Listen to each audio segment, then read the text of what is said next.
નમસ્કાર દર્શક મિત્રો, ન્યૂઝ ફોર ઇન્ડિયામાં આપનું સ્વાગત છે. હું છું આપની સાથે કુમાર બારોટ. દર્શક મિત્રો, અત્યારે નવરાત્રિ પોતાના પીક ઉપર છે. આપણે સૌ એ પણ જાણીએ છીએ કે આ શરદ ઋતુ છે. શ્રાદ્ધ આવે છે અને ત્યારબાદ નવરાત્રિ આવતી હોય છે. પરંતુ આ ઋતુમાં કેટલાક ખાસ પ્રકારના રોગો પણ જોવા મળતા હોય છે. ચોમાસા અને શિયાળાની વચ્ચે આવતી આ શરદ ઋતુમાં કેટલાક ખાસ પ્રકારના ત્વચાના રોગો જોવા મળે છે. આજે આપણે ત્વચાના રોગો વિશે જાણવાનું છે, જેની માટે અમારી સાથે જોડાયા છે જાણીતા સ્કિન સ્પેશિયાલિસ્ટ ડૉક્ટર નમ્રતા ઠાકર.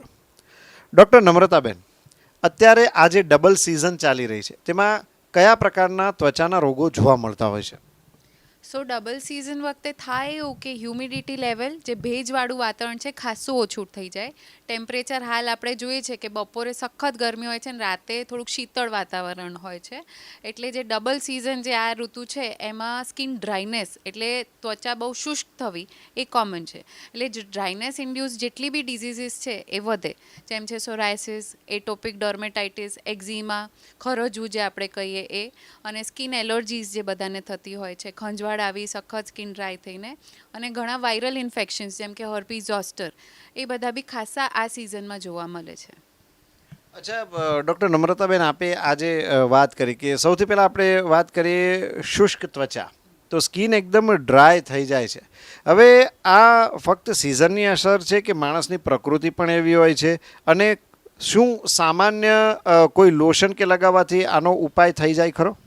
સો અમે પેશન્ટ્સને કહેતા હોઈએ છીએ કે જેમની સ્કિન ઓલરેડી ડ્રાય હોય છે કે આ સિઝન ચેન્જ જ્યારે આવે તો તમે મોઇશ્ચરાઇઝર લગાવવાનું બંધ નથી કરવાનું કે હાલ હમણાં શિયાળો આવ્યો નથી. નોર્મલી આપણી ઇન્ડિયન મેન્ટાલિટી એવી હોય કે શિયાળો આવે એટલે જ ક્રીમ લગાવવાની, નહીં તો નહીં લગાવવાની. બટ એવું ના કરવું. સ્પેશિયલી જેમની સ્કિન ડ્રાય હોય એમને હું કહું કે 365 ડેઝ તમારે મોઇશ્ચરાઇઝર લગાવવાનું જ છે. એડિશનલી આ જે આપણી શરદ ઋતુ દરમિયાન તમારે કોપરાનું તેલ જેવું માલિશ કે તલના તેલની માલિશ કરી અને પછી મોઇશ્ચરાઇઝર લગાડે. થોડુંક ધ્યાન રાખવા જેવું છે કે બહુ ગરમ પાણીએ ના નાય, બહુ લાંબુ ના નાય, કે અડધો પોણો કલાક જે લોકો નાહવામાં લેતા હોય એની જગ્યાએ 5-7 મિનિટમાં નાહીને તરત બહાર આવી જાય. નાહવાની 3 મિનિટની અંદર ફૂલ બોડી મોઇશ્ચરાઇઝર લગાવી દે તો એનું અબ્ઝોર્પ્શન વધારે થાય. અને રાત્રે ફરી જેટલો ભાગ ખુલ્લો રહેતો હોય એટલામાં ફરી મોઇશ્ચરાઇઝર લગાવી દે તો આ બધી જે કન્ડિશન્સ ફ્લેર અપ થાય છે, વધે છે આ સિઝનમાં, એ ના થાય. તમે બહુ આ સરસ વાત કરી કે બહુ ગરમ પાણીથી ના નાય અને બહુ લાંબો સમય સુધી ના નાય. આ કદાચ અમારા દર્શક મિત્રો માટે બહુ જ કામની ટિપ્સ છે. ડૉક્ટર નમ્રતાબેન, તમે એક રોગનું નામ લીધું, એટોપિક ડર્મેટાઇટિસ. આ શું છે, તેના લક્ષણો કેવા હોય અને અત્યારે તેની સારવાર શું છે? સો એટોપિક ડર્મેટાઇટિસ એક જાતની એલર્જી છે સ્કિનની, જેમાં સ્કિન ડ્રાયનેસ થાય અને ખાસ કરીને મોઢાની આસપાસ, આંખની આસપાસ અને આપણે જેટલા બી ફોલ્ડ્સ આવે છે પાટના ત્યાં એ તમારે ક્રેક્સ જોવા મળે, ડ્રાયનેસ જોવા મળે. એક જાતનું ખરજવું આપણે કહી શકીએ. એ વધારે બાળકોમાં વધારે કોમન છે. એટલે હાલ મારી ઓપીડીમાં બી જે આ બધી કન્ડિશન્સ છે એની જે ફ્રીક્વન્સી છે વધી ગઈ છે. બધા બચ્ચાઓ ફ્લેર લઈને આવે, આ મોઢાની આસપાસ બધું ફાટી ગયેલું હોય. એટલે અમે પેરેન્ટ્સને એ જ કહીએ કે આપણા ત્યાં એસી સિસ્ટમ બી હવે બહુ વધી ગઈ છે. એટલે એસીમાં શું થાય, હ્યુમિડિટી અગેન લો થઈ જાય. એટલે અમે આવા પેરેન્ટ્સને કહીએ તમે બને એટલું નેચરલ એન્વાયરમેન્ટમાં બચ્ચાને રાખો. એસી જો બચ્ચાને જોઈતું જ હોય તો એક હ્યુમિડિફાયર રાખો, જેમાંથી એ વેપર્સ નીકળતા હોય તો બચ્ચાની સ્કિન મોઇશ્ચરાઇઝ રાખે. અને બચ્ચાને બી કોટનનું કપડું પહેરાય પછી તમારે સ્વેટર પહેરાવાનું ડિરેક્ટ, કારણ કે હવે સ્વેટરની સિઝન આવશે, બધા સ્વેટર્સ પેરેન્ટ્સ ખાસ બધું બહુ પહેરાવી દે છે બચ્ચાઓને. તો પહેલાં એક કોટનનું માઇલ્ડ લેયર લગાડી પહેરાવી અને પછી જ તમે સ્વેટર પહેરાવો તો જે એલર્જીને એમને ખંજવાળ આવતી હોય એ ખાસી હદ સુધી ઓછી થઈ જાય. જેમને બહુ સિવિયર કેસ હોય છે એમને ડેફિનેટલી ડૉક્ટરને વિઝિટ કરી ટ્રીટમેન્ટ લેવી જરૂરી પડે છે. આ એક બહુ જ તમે સારી વાત કરી. ખાસ કરીને બાળકો, જે નાના બાળકો છે તેમના માતા પિતાએ આ વાતને ખાસ યાદ રાખવા જેવી છે. અચ્છા, તમે કેટલીક સ્કિન એલર્જીની પણ વાત કરી. આ શું છે? સો સ્કિન એલર્જીઝ એટલે થાય કારણ કે આ સિઝન બદલાય એટલે સ્કિનમાં ડ્રાયનેસ આવે એટલે જે બે સેલ્સના જોડાણ હોય એમાં બંધારણ એમનું ઓછું થઈ જાય. એટલે જેટલા બી બહારના તત્વો છે, પોલન્સ છે, ડસ્ટ છે, એ બધું વધારે થાય. એટલે સીડસ છે, જે લોકોને ડસ્ટ એલર્જી હોય, ડસ્ટ માઇટ એલર્જી, એ થાય. હાલ આ સિઝન જે આપણે નોર્મલી દિવાળી સફાઈમાં કેમ બધું સૂકવીએ, બહાર ઓશિકા, બેડ, મેટ્રેસીસ બધું સૂકવીએ કારણ કે ભેજવાળા વાતાવરણના લીધે બેડ માઇટ્સ, જે બગ કહીએ આપણે, બેડ બગ્સ, એ બહુ વધી જાય. એટલે બધા પરિવારવાળા જે એક બેડ પર સૂતા હોય બધા આવે લાલ લાલ ચાઠા લઈને કે બગ બાઇટ્સ થઈ ગયા છે માકડના લીધે. એટલે એ સફાઈનું કારણ બી આ જ છે, જે દિવાળીમાં આપણે બધા સફાઈ કરતા હોય કે ભેજવાળું આખું જે વાતાવરણ રહ્યું હોય ચોમાસામાં, એના લીધે જે બી બધી જીવાતો ઉત્પન્ન થઈ હોય, જેના લીધે સ્કિન એલર્જી બી થાય, ઘણાને છીકો આવે, જે બેડ પર જેટલી માઇટ્સ હોય એનાથી છીકો આવે, ઘણાને ઓલા બાઇટ્સ કરી જાય, એટલે એ થાય. એટલે આપણી સફાઈની પ્રથા જે છે એ ચાલુ છે. બિલકુલ, બહુ સરસ. દિવાળીની સફાઈ એ ફક્ત વર્ષ પૂરું થાય છે, નવું વર્ષ શરૂ થાય છે એટલા માટે નથી, પરંતુ કેટલાક જે રોગો છે તે પણ નથી થતા. અચ્છા ડૉક્ટર નમ્રતા, આપે હર્પીસ ઝોસ્ટરની વાત કરી અને આજકાલ આપણે સૌ સાંભળીએ છીએ કે શિંગલ્સ તરીકે પણ એનો પ્રચાર થઈ રહ્યો છે. આ શિંગલ્સ કે હર્પીસ ઝોસ્ટર શું છે? સો આપણે જે નાનપણમાં ચિકન પોક્સ કે અછબડા થયા હોય તો જે વાયરસ, એનું વેરીસેલા વાયરસ છે, એ જ વાયરસ હર્પીસ ઝોસ્ટર કરે.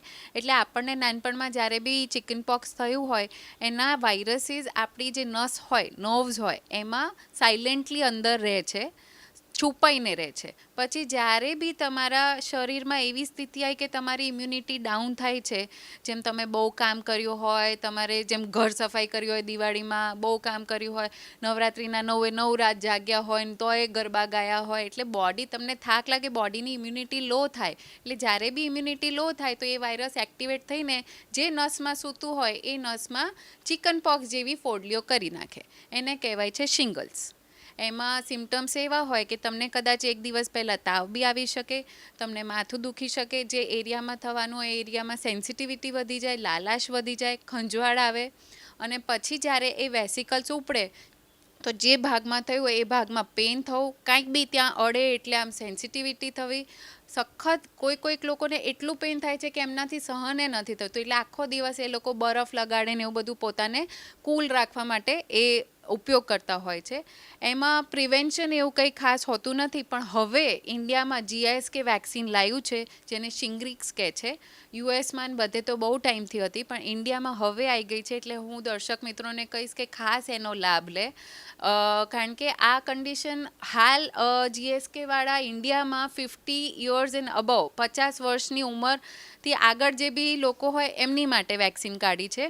પણ એવી સ્થિતિ જે લોકોની હોય કે જે લોકો ઓલરેડી એવી દવાઓ પર ચાલતા હોય કે એમની ઇમ્યુનિટી લો થઈ હોય, ઓર્ગન ટ્રાન્સપ્લાન્ટવાળા પેશન્ટ હોય, અમારી કેટલી કન્ડિશન્સ છે જેમાં અમે ઇમ્યુનોમોડ્યુલેટર્સ પર રાખતા હોય, તો એવા લોકોને વેક્સિન અમે વહેલા બી અપાઈ દઈએ છીએ. તો એનાથી શું થાય, તમારા 90% ચાન્સીસ ઘટી જાય છે આ શિંગલ્સ થવાના. અને એના લીધે જે આ પીડા થાય છે પછી, જેને કહેવાય છે પોસ્ટ હર્પેટિક ન્યુરાલ્જિયા, જે 6 મહિનાથી 1 વર્ષ સુધી બી રહી શકે છે. ભલે તમારું શિંગલ્સ અઠવાડિયામાં મટી જાય, પણ એનું પેઇન તમને વર્ષ સુધી બી રહી શકે છે, અને ઘણા લોકો એમાં બહુ પીડાય છે. એટલે એનાથી બચવા હવે ઇન્ડિયામાં વેક્સિન બી અવેલેબલ છે, શિંગ્રિક્સ નામની. અચ્છા, તો કોઈને ઓલરેડી શરૂ થઈ ગયો હોય આ રોગ, એ લોકો આ વેક્સિન લઈ શકે ખરા? સો આઈડિયલી પતી જાય. એક્ટિવ ઇન્ફેક્શનમાં નોર્મલી અમે વેક્સિનેશન સજેસ્ટ નથી કરતા, પણ હા, આમાં રિકરન્સના ચાન્સીસ ઓછા હોય છે, પણ હોય છે. પહેલાં માન્યતા એવી હતી કે એકવાર હર્પીસ ઝોસ્ટર થઈ ગયું એટલે ફરી ના થાય, પણ ના, ઘણા કેસીસ જોવા મળે છે જે લોકોને 2 વાર બી થયેલા હોય છે. એટલે એકવાર ઇન્ફેક્શન પતી જાય પછી તમે વેક્સિનેશન લઈ શકો છો, અને ખાસ તમારી સાથેના જે બી ઘરડા લોકો હોય એમને બી અપાવી જરૂરી છે. તો આ રોગ ચેપી ખરો? ચેપી એટલે એ પેશન્ટ, સપોઝ તમારી સાથે જે બી રહેતું હોય એ વ્યક્તિને હર્પીસ ઝોસ્ટર ના થાય, પણ ચિકન પોક્સ થઈ શકે. એટલે હું પેશન્ટ્સને કહું કે તમારી સાથે રહેતા જે બી નાના બાળકો અને ઘરડા વયના લોકો, એ બેને તમારાથી થોડુંક ડિસ્ટન્સ રાખવું, કારણ કે ચિકન પોક્સ થવાની શક્યતા વધી જાય. ઘરડા માણસોમાં પણ ચિકન પોક્સ થઈ શકે જો એમને આગળ ના થયેલું હોય તો, કારણ કે એમની ઇમ્યુનિટી લો હોય ઓલ્ડ એજમાં.